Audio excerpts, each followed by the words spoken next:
नंदिनी साहू और आप देख रहे हैं AINS न्यूज़ 24 यूट्यूब चैनल। अब खबरें विस्तार से।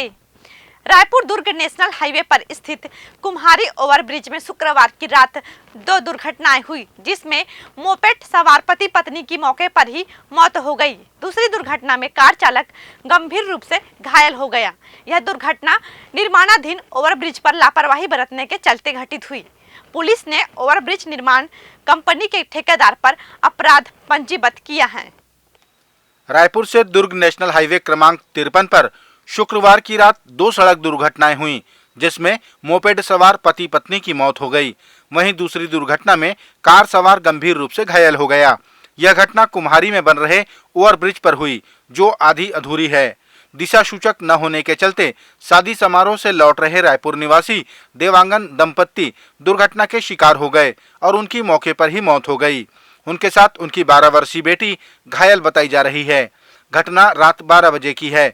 पुलिस ने कार्य में लापरवाही बरतने के चलते ओवरब्रिज निर्माण कंपनी के ठेकेदार पर अपराध पंजीबद्ध किया है। पिछले दिनों रायगढ़ के जिंदल स्टील प्लांट में एक मजदूर अजय यादव की दुर्घटना में मौत हो गई थी। मृतक के परिजनों ने जिंदल प्रबंधन के खिलाफ निष्पक्ष जांच और दोषियों पर कार्यवाही की मांग को लेकर पुलिस अधीक्षक कार्यालय के सामने प्रदर्शन किया। पिछले दिनों रायगढ़ के जिंदल स्टील प्लांट में मजदूर अजय यादव की एक दुर्घटना में मौत हो गई थी।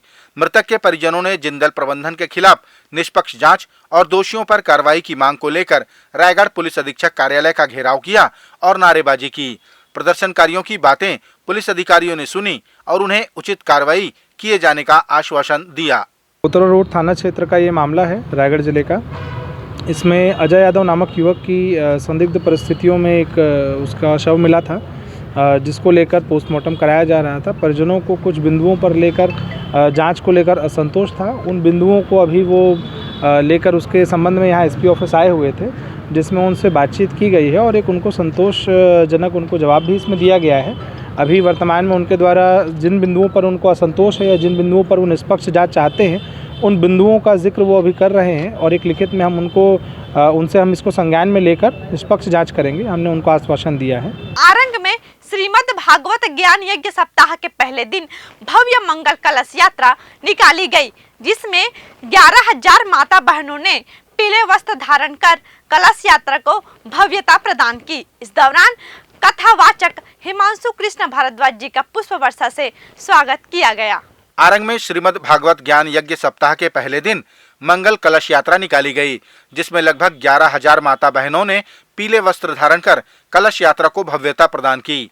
कलश यात्रा का स्वागत सांसद सुनील सोनी, पूर्व विधानसभा अध्यक्ष धर्मलाल कौशिक, विधायक प्रमोद शर्मा, पूर्व विधायक देवजी भाई पटेल ने किया। कलश यात्रा के साथ कथावाचक आचार्य भागवत भूषण हिमांशु कृष्ण भारद्वाज चल रहे थे। उन पर पुष्प वर्षा करते हुए कथा स्थल तक यह कलश यात्रा पहुंची। छत्तीसगढ़ कांग्रेस के संचार विभाग प्रमुख सुशील आनंद शुक्ला ने भानुप्रतापपुर में कांग्रेस की जीत को षड्यंत्र बताए जाने पर कहा कि भारतीय जनता पार्टी को अन्य उपचुनाव की तरह भानुप्रतापपुर उपचुनाव में जनादेश को स्वीकार करना चाहिए। सुशील आनंद शुक्ला ने आगे कहा कि भानुप्रतापपुर की जनता ने एक बलात्कारी के खिलाफ और 4 साल के विकास पर मतदान किया। छत्तीसगढ़ कांग्रेस के संचार विभाग प्रमुख सुशील आनंद शुक्ला ने पूर्व मुख्यमंत्री डॉक्टर रमन सिंह द्वारा भानुप्रतापपुर में कांग्रेस की जीत को षड्यंत्र बताए जाने पर कहा कि भाजपा को अन्य उपचुनावों की तरह इस उपचुनाव के जनादेश को भी स्वीकार करना चाहिए। उन्होंने कहा कि भानुप्रतापपुर की जनता ने एक बलात्कारी के खिलाफ और 4 साल के विकास पर मतदान किया है। भानुप्रतापपुर के चुनाव परिणाम को कांग्रेस की षड्यंत्र बताते डॉक्टर रमन सिंह जी ने भानुप्रतापपुर के जनता का अपमान किया है। भानुप्रतापपुर की जनता ने वहाँ पे भारतीय जनता पार्टी के बलात्कारी प्रत्याशी के खिलाफ मतदान किया है। भानुप्रतापपुर की जनता ने कांग्रेस के 4 साल के विकास कार्यों पे मुहर लगाई है। भानुप्रतापपुर की जनता ने मुख्यमंत्री भूपेश बघेल की विश्वसनीयता पे मुहर लगाई है। भानुप्रतापपुर की जनता ने जो बस्तर में 15 साल तक रमन राज में शोषण चल रहा था, उसके खिलाफ मतदान किया है। भानुप्रतापपुर की जनता ने डॉक्टर रमन सिंह के द्वारा मुख्यमंत्री के संबंध में कहे गए अपशब्दों के खिलाफ मतदान किया है। डॉक्टर रमन सिंह जी को सच्चाई से मुंह नहीं मोड़ना चाहिए। बांग्लादेश की राजधानी ढाका में आयोजित हुए मास्टर एथलेटिक्स स्पर्धा में भारत को 10 पदक प्राप्त हुए। इस स्पर्धा में भारत के कुल 200 खिलाड़ियों ने हिस्सा लिया, लेकिन पदक दिलाने वाले सभी छत्तीसगढ़ के खिलाड़ी थे। बता दें कि छत्तीसगढ़ से 5 खिलाड़ियों ने इस स्पर्धा में हिस्सा लिया, जिसमें उन्होंने स्वर्ण, रजत और कांस्य मेडल प्राप्त किए। बांग्लादेश की राजधानी ढाका में आयोजित हुए मास्टर एथलेटिक्स स्पर्धा में भारत को 10 पदक प्राप्त हुए। इस स्पर्धा में भारत से कुल 200 खिलाड़ियों ने हिस्सा लिया, लेकिन भारत को पदक दिलाने वाले सभी 5 खिलाड़ी छत्तीसगढ़ के हैं। पांचों खिलाड़ियों ने विभिन्न खेलों में हिस्सा लेकर गोल्ड, रजत और कांस्य पदक भारत की झोली में डाला, जिनमें प्रमुख रूप से रायपुर के धावक पवन धनगर ने गोल्ड मेडल प्राप्त किया। मैं सन 86 से दौड़ना स्टार्ट किया हूँ। जब से मैं दौड़ी रहा हूँ अभी तक, और ऑल इंडिया में मेरा कई मेडल है, स्वर्ण कई है, रजत है, और बाहर में इंटरनेशनल में मलेशिया में 2000 में गया था तो वहाँ 1500 5000 मीटर में स्वर्ण पदक मिला है। 2002 में थाईलैंड गया था, वहाँ 2 सिल्वर मिला है। चीन का में भी गया था, वहाँ चौथा आ गया था, मैं भारत का प्रतिनिधित्व किया था। और श्रीलंका 2017 में श्रीलंका गया था, वहाँ 3 स्वर्ण पदक लिया हूँ। और 2019 में भी श्रीलंका गया था, वहाँ 2 सिल्वर मेडल आया था। और अभी बांग्लादेश से गया था, वहीं से वापस आ रहा हूँ, उसमें 3 स्वर्ण पदक मिला है, 800 मीटर, 1500 मीटर और 3000 मीटर दौड़ में। Homeslogy premium quality construction, हम बनाते हैं आपके सपनों का घर। जैसी हो आपकी कल्पनाएं, वैसा ही हम घर बनाएं। उन्नत तकनीक और बेहतरीन पीओपी कार्य के साथ उच्चतम मटेरियल और रजिस्टर्ड आर्किटेक्ट द्वारा निर्माण, वास्तु के अनुसार निर्धारित क्षेत्र में संतुष्टिपूर्ण मकान। Homeslogy premium quality construction.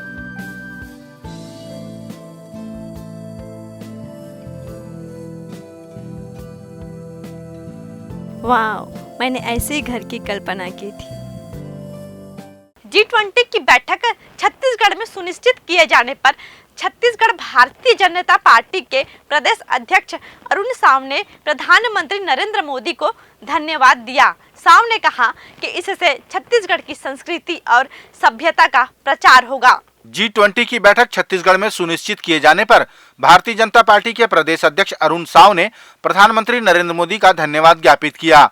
साथ ही उन्होंने कहा कि इससे छत्तीसगढ़ की संस्कृति और सभ्यता का प्रचार होगा।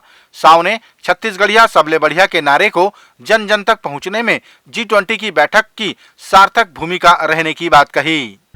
जब G20 का एक कार्यक्रम उन्होंने छत्तीसगढ़ को दिया है, निश्चित रूप से G20 का कार्यक्रम जब छत्तीसगढ़ में होगा, पूरी दुनिया में छत्तीसगढ़ की संस्कृति और सभ्यता का प्रचार होगा और छत्तीसगढ़िया सबले बढ़िया ये नारा पूरी दुनिया में गूंजेगा।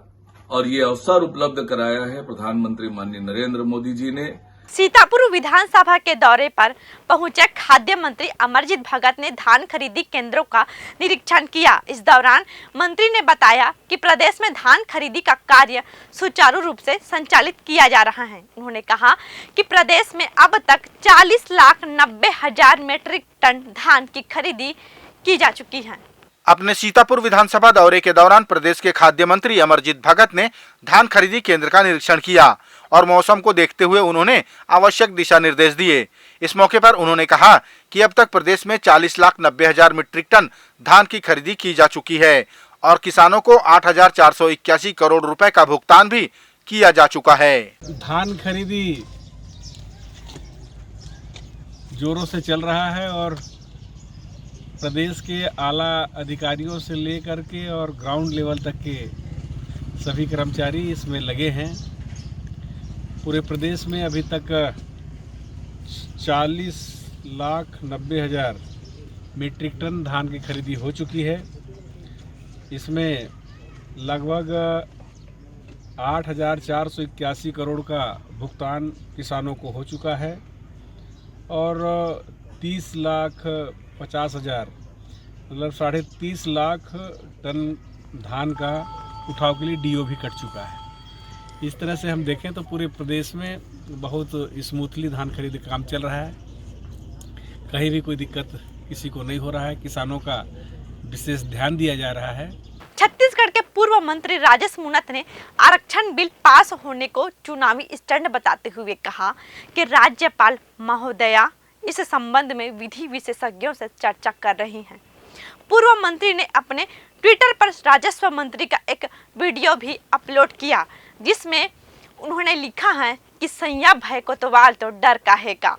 भारतीय जनता पार्टी के पूर्व मंत्री राजेश मूणत ने छत्तीसगढ़ के राजस्व मंत्री जयसिंह अग्रवाल का एक वीडियो अपने ट्विटर अकाउंट पर शेयर किया और कमेंट किया कि सैया भय कोतवाल तो डर काहेगा। इस वीडियो में स्वयं मंत्री अधिकारी से यह कहते हुए दिख रहे हैं कि आप लोग खुद सरकारी संपत्ति को प्राइवेट दर्शा रहे हो। मैडम आप ये बताइए, जो चीज सरकारी है उसको आप लोग खुद विवादास्पद बना रहे हो, खुद प्राइवेट दर्शा रहे हो, खुद फर्जी काम करवा रहे हो, है कोई तरीका है क्या? पत्रकारों से चर्चा करते हुए पूर्व मंत्री ने आरक्षण पर राज्यपाल के हस्ताक्षर को लेकर कहा कि राज्यपाल महोदया इस संबंध में विधि विशेषज्ञों से चर्चा कर रही हैं। उन्होंने आरक्षण बिल पास कराने को एक चुनावी स्टंट भी बताया। महामहिम राज्यपाल जी ने विधि विभाग से सलाह लेने के उपरांत इतना ही तो पूछा है ना कि विधि इस बात पर सहमत है कि कल कोर्ट के अंदर कोई व्यक्ति, कोई समाज, कोई वर्ग पहुंच जाएगा तो क्या यह स्टैंड खड़ा रहेगा कि नहीं रहेगा? कांग्रेस पार्टी इसको लेकर ये कभी सीरियस नहीं है। वो सिर्फ वोट की राजनीति करती है।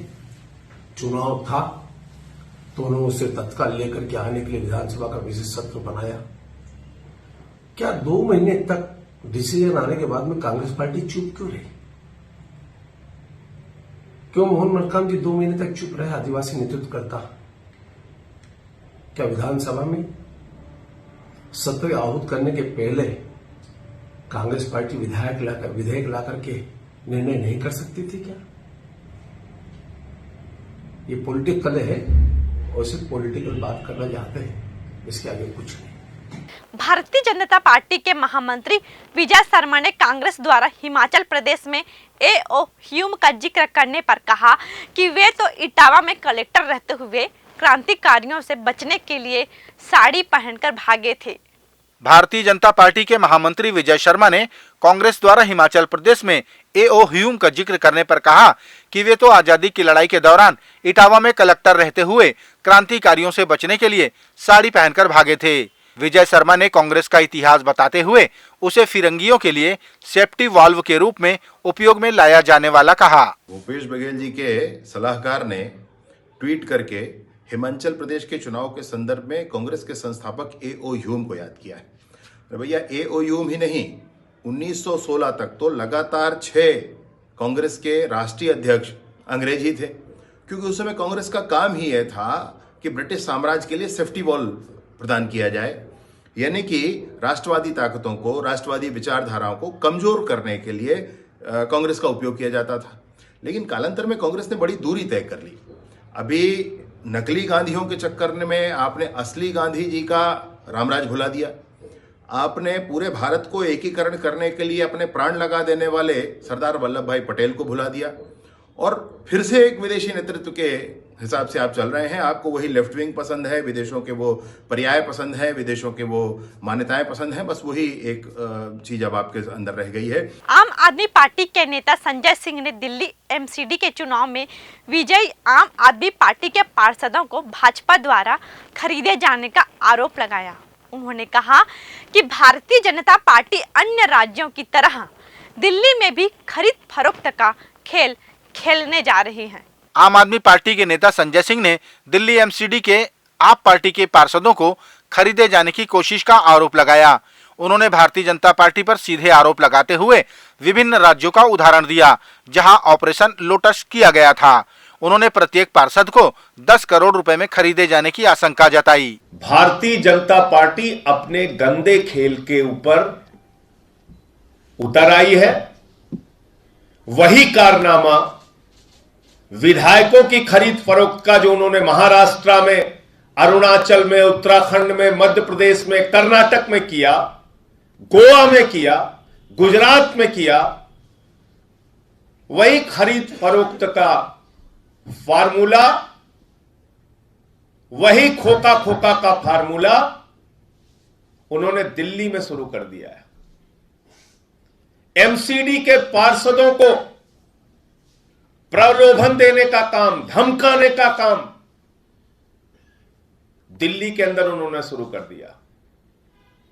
और मैं तो पहले दिन से कह रहा हूं कि भारतीय जनता पार्टी इतनी बेशर्म पार्टी है कि 30 सीटें कम होने के बावजूद कह रही है मेयर उनका होगा। लेकिन ये आम आदमी पार्टी के चुने हुए पार्षद हैं, पूरी निष्ठा और ईमानदारी के साथ अरविंद केजरीवाल जी के नेतृत्व में उनके साथ खड़े हैं। ये थे आज के प्रमुख समाचार। आप देख रहे थे AINS न्यूज़ 24 यूट्यूब चैनल। कल फिर मिलेंगे ताजा तरीन समाचारों के साथ। तब तक रोजाना की ताजा खबरों के लिए आप हमारे लोकप्रिय यूट्यूब चैनल AINS न्यूज़ 24 को सब्सक्राइब, लाइक और शेयर करना न भूलें। नमस्कार।